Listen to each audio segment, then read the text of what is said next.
প্রিয় শিক্ষার্থীরা, নবম শ্রেণীর গণিত টিউটোরিয়ালে তোমাদের সবাইকে স্বাগতম। লগারিদমের ধারণা ও প্রয়োগ অধ্যায়ের ৭১ পৃষ্ঠা থেকে লগারিদমের ব্যবহার থেকে আমরা আলোচনা শুরু করব। তো দেখো, কোন কোন ক্ষেত্রে লগারিদমের ব্যবহার হতে পারে সে বিষয়গুলো নিয়েই আমরা এখানে আলোচনা করি। বাস্তব জীবনে লগারিদমের অনেক ব্যবহার রয়েছে। নিচে কয়েকটি উদাহরণ আলোচনা করা হলো। চক্রবৃদ্ধি মুনাফায় লগারিদম। তোমরা সবাই চক্রবৃদ্ধি মুনাফার সাথে পরিচিত। স্মরণ করে দেখো, চক্রবৃদ্ধি মুনাফায় মূলধনের সূত্রটি নিম্নরূপ। তো এ সমান P into 1+r whole power n। তার মানে এটা কি? এ হচ্ছে চক্রবৃদ্ধি মূলধন এবং পিটা হচ্ছে প্রারম্ভিক মূলধন, আর আরটা হচ্ছে কি? রেট বা চক্রবৃদ্ধি মুনাফার হার, আর এনটা হচ্ছে কি? সময়। তো দেখো, যেখানে পি প্রারম্ভিক মূলধন, এ চক্রবৃদ্ধি মূলধন, আর চক্রবৃদ্ধি মুনাফার হার, সময়কাল। তো সমস্যা দেওয়া আছে একটা, সমস্যাটা আমরা সমাধান করব। 8% চক্রবৃদ্ধি মুনাফার হারে চক্রবৃদ্ধি মূলধন কত বছরে দ্বিগুণ হবে? তার মানে এখানে প্রশ্ন করা হয়েছে কাকে? কত বছর, অর্থাৎ বছরকে প্রশ্ন করছে। কত বছরে দ্বিগুণ হবে? সেটা কি দ্বিগুণ হবে? প্রারম্ভিক মূলধন দ্বিগুণ হবে। তো এখানে আমরা লক্ষ্য করি যে ধরি প্রারম্ভিক মূলধন পি টাকা। তো প্রারম্ভিক মূলধন যদি পি টাকা হয়, তো চক্রবৃদ্ধি মূলধন যেহেতু এ দ্বারা হয়, সেহেতু এ সমান হবে প্রারম্ভিক মূলধনের দ্বিগুণ, তাই 2 দ্বারা পিকে গুণ করা হয়েছে, 2p। এবং চক্রবৃদ্ধি মুনাফার হার এখানে দেওয়া আছে কত? 8%। তো এখানে হারটাকে আমরা একটু ভাঙাচ্ছি। 8%, 8কে যদি 100 দ্বারা ভাগ করো তাহলে তুমি পাবে 0.08। সুতরাং সূত্র থেকে আমরা পাই চক্রবৃদ্ধি মূলধনের সূত্র হচ্ছে চক্রবৃদ্ধি মূলধন এ সমান P into 1+r whole power n। এটা হচ্ছে চক্রবৃদ্ধি মূলধনের সূত্র। তো সেই ক্ষেত্রে এখানে চক্রবৃদ্ধি মূলধন এ সমান আমরা কত পাইছি? 2p। এখানে এ না লিখে এর পরিবর্তে আমরা দিয়েছি কত? 2p। আর পি ইন্টু 1+r, 1+r এর মানটা আমরা পাইছি। আর এর মান কত পাইলাম? এই আর এর মান পাইলাম, দেখো এখানে আর কে ভাঙিয়ে আমরা পাইলাম 0.08, আর উপরে পাওয়ার এন আছে, এনটা থেকে যাবে। বা এখান থেকে দেখো পি আর এই পি, 2p ভাগ অবস্থায় কাটা দেওয়া হয়েছে, তাহলে থাকে কত? 2। আর এখানে 1+0.08। তো এই দুটাকে যদি আমরা যোগ করি তাহলে পাবো 1.08। তো 2 সমান 1.08, তার উপর পাওয়ার n। তো এই রাশিটাকে যদি একটু লক্ষ্য করো, তো এই রাশিটা কিসে আছে? সূচকীয় রাশিতে আছে। তো সূচকীয় রাশি থেকে লগে কনভার্ট করব। তো যখন লগে কনভার্ট করবে তখন বুঝতে হবে যে সূচকের ভিত্তিও যা, লগের ভিত্তিও তাই। তো সূচকের ভিত্তি কত? সূচকের ভিত্তি 1.08। এটা হচ্ছে লগে সূচকের ভিত্তি। তো সেই ক্ষেত্রে লগের ভিত্তি কত হবে? আগে আমরা লগ লিখে নিই। নেওয়ার পর লগের ভিত্তি হবে 1.08 হবে। এবং এই যে লাস্টে যে 2 আছে সমানের এই পারে, এই 2টা আর্গুমেন্ট হয়ে যায়, 2 আর্গুমেন্ট। আর উপরে পাওয়ার যে এন, এই এনটা হচ্ছে সূচক। তো সূচককে সমানের এই পারে বসিয়ে দিতে হয়। তো দেখো এটা দেওয়া আছে সেভাবেই, এন সমান লগ 1.08, এটা হচ্ছে ভিত্তি, আর তার উপর পাওয়ার 2।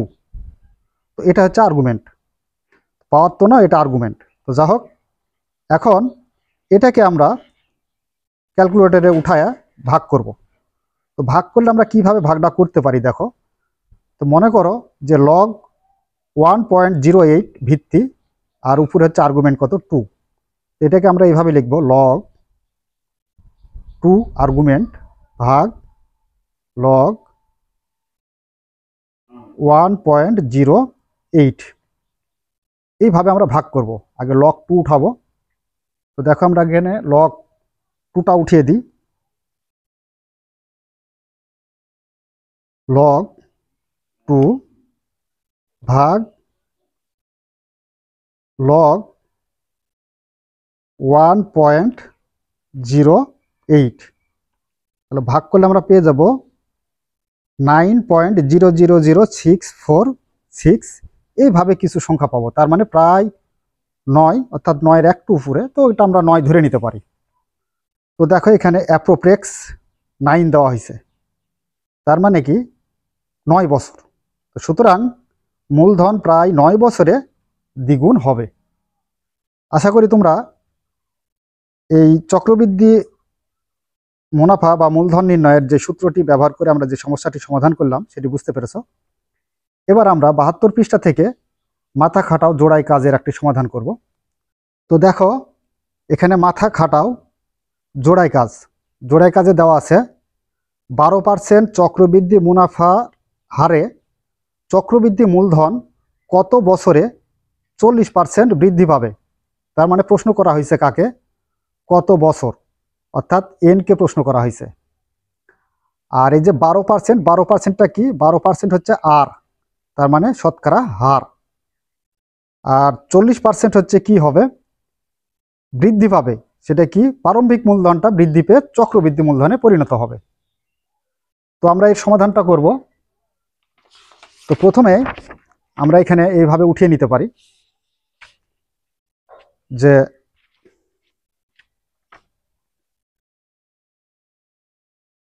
দেওয়া আছে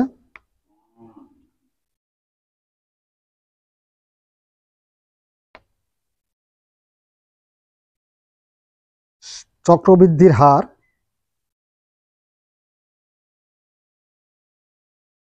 চক্রবৃদ্ধি মুনাফার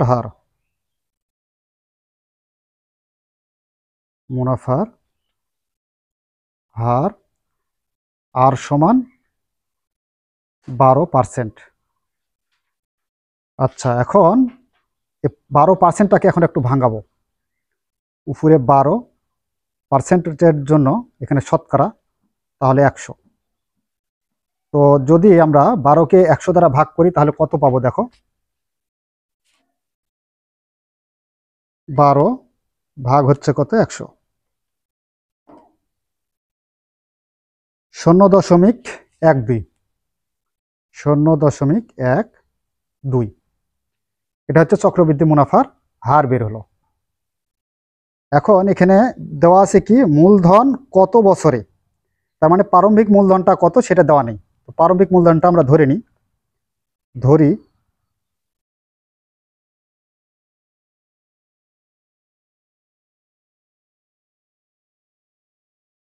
প্রারম্ভিক মূলধন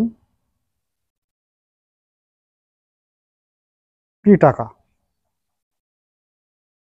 এই প্রারম্ভিক মূলধন কত বছরে 40% বৃদ্ধি পাবে। তো যখন আমরা চক্রবৃদ্ধি মূলধন লিখব, অর্থাৎ চক্রবৃদ্ধি মূলধন হবে, তো চক্রবৃদ্ধি মূলধন এ দ্বারা নির্দেশ করা হয়। এ সমান, এখানে প্রারম্ভিক মূলধন হচ্ছে পি টাকা, আর এই পি টাকার উপরে 40% বৃদ্ধি পাবে, 40%। এই পরিমাণ টাকাটা কি হবে, বৃদ্ধি পাবে প্রারম্ভিক মূলধনের উপর। এরপর বৃদ্ধি পাওয়ার পরে সেটা চক্রবৃদ্ধি মূলধন এ হবে। তো এখানে একটুকে একটু আমরা কাটাকাটি করে লিখতে পারি, পি প্লাস পি ইন্টু 40 উপরে দাও আর ভাগ পার্সেন্টের জন্য 100। তাহলে এখানে আমরা একটু কাটাকাটি করতে পারি, পি প্লাস পি ইন্টু এখানে 40, 20 দুগুণে 40 আর 5 20-এ 100, তার মানে উপরে 2/5। এটা হচ্ছে আমাদের চক্রবৃদ্ধি মূলধন। এবার লক্ষ্য রাখো, এখন এখান থেকে আমরা কি পেলাম, 12% হার অর্থাৎ রেট পাইছি, এখানে চক্রবৃদ্ধি মূলধন পাইছি এ সমান, এবং কত বছরে, বছরকে প্রশ্ন করা হয়েছে। তো এখানে আমাদের প্রশ্ন হচ্ছে কাকে, বছরকে। তো আমরা লিখতে পারি যে এন সমান সময়, আর এই সময়টা কত সেটাই কিন্তু আমরা জানি না, সময়টাই বের করতে হবে। তো এবার চক্রবৃদ্ধি মূলধনের সূত্র আমরা কি জানি সেটা লক্ষ্য করো।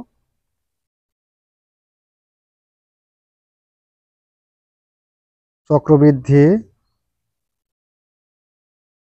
মূলধনের সূত্র হতে পাই, তো সেটা কি পেলাম, চক্রবৃদ্ধি মূলধনের সূত্র হচ্ছে A equal P into 1 + r whole power n। তো এখানে লক্ষ্য রাখি যে চক্রবৃদ্ধি মূলধন এ সমান কত। তো দেখো এর পূর্বে কিন্তু আমরা বের করেছি চক্রবৃদ্ধি মূলধন এ সমান হচ্ছে P plus P into 2/5, P plus P into 2/5, এটা হচ্ছে চক্রবৃদ্ধি মূলধন সমান পি ইন্টু 1 + এখানে আর এর একটা মান আছে, আর এর মান আমরা কত পাইছি, আর এর মান পাইছি এই যে 0.12। এখানে আমরা লিখে দিব 0.12, আর এর উপর পাওয়ার হোল পাওয়ার n আছে, এনটা থাক। বা উভয় পারে থেকে আমরা কি করব, এখানে পি আছে এখানেও পি আছে, পি কমন নিতে পারবো, তাহলে থাকবে কি 1 + 2/5 ইকুয়াল পি ইন্টু 1 + 0.12 আছে, এটাকে আমরা কি করে দেবো, যোগ করব, তাহলে পাবো 1.12, এর উপর পাওয়ার n। উভয় পারে পিটা আমরা ভাগ অবস্থায় এইটা পি আর এই পিটা আমরা উঠাই দিতে পারি, তাহলে থাকবে কত 1 + 2কে 5 দ্বারা ভাগ করব, 2/5, তাহলে পাবো 0.4 পাবো ইকুয়াল 1.12 এর উপর হোল পাওয়ার n। এখন এটাকে যোগ করে দিই, 1 আর 0.5 এটা আমরা যোগ করব 4, তাহলে কত হচ্ছে 1.4 সমান 1.12 আর এর উপর পাওয়ার n। তাহলে এখন লক্ষ্য করো এই সংখ্যাটি সূচকীয় রাশিতে আছে, তো এটাকে আমরা কি তৈরি করব, এটাকে আমরা লগারিদমে রাশিতে পরিণত করব। তো লগারিদমের রাশিতে পরিণত করতে হলে প্রথমে আগে আমরা সমান চিহ্নটা দিয়ে নিই, নেওয়ার পর সূচকের ভিত্তি যা লগের ভিত্তিও তাই। এখানে সূচকের ভিত্তি হচ্ছে 1.12, তো এটাকে আমরা লগের ভিত্তি হিসেবে আগে ধরে নিই 1.12,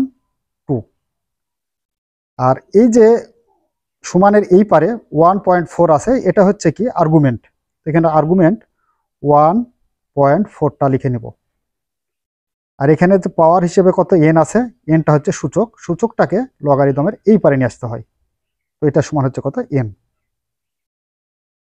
এবার লক্ষ্য রাখো n সমান তাহলে কত হবে, n সমান এই যে লগ 1.12 তার উপর আর্গুমেন্ট হচ্ছে 1.4, এটাকে আমরা ভাগ করব। তো এটাকে ভাগ কিভাবে করব, ভাগ করার নিয়ম হচ্ছে লগ আর্গুমেন্ট হচ্ছে 1.4 বাই লগ ভিত্তি হচ্ছে 1.12, এইভাবে আমরা ক্যালকুলেটরে উঠিয়ে ভাগ করলেই পেয়ে যাবার একটা মান। তো দেখো আমরা কি মান পাই, লগ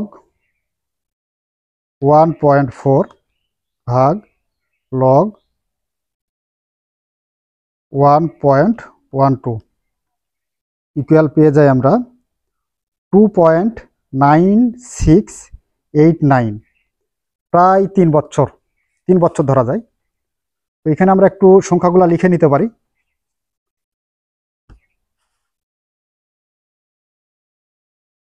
টু পয়েন্ট 968994444 এভাবে অসংখ্য সংখ্যা পর্যন্ত হতে পারে। তো এটাকে আমরা প্রায় 3 বছর বলতে পারি। তো n সমান হবে কত?